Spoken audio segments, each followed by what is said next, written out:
Hi guys, আপোনালোকক কি খবৰ? মোৰ ভালেই। মই সৰস্বতী পূজাৰ পৰা আহিছোগে। মই সৰস্বতী পূজাত বাৰু সৰস্বতী পূজা আমাক পুনালাগৰে সৰস্বতী পূজালে গ'ল না। আমি সৰস্বতী পূজাৰ পৰা আহি পাইছোহি। আমাৰ স্কুলৰ সৰস্বতী পূজা কেনেকুৱা পাতে আপোনালোকক দেখুৱাই আছোঁ ৰ'ব।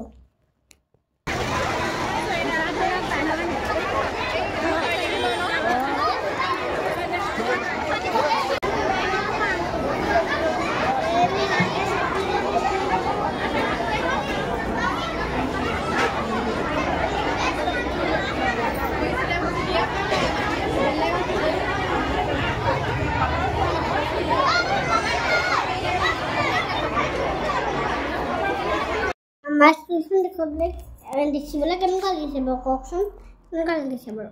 আহিলে পাম। যদি মোৰ ভিডিঅ'বোৰ চাই ভাল লাগে তেতিয়া লাইক কমেণ্ট কৰি দিব।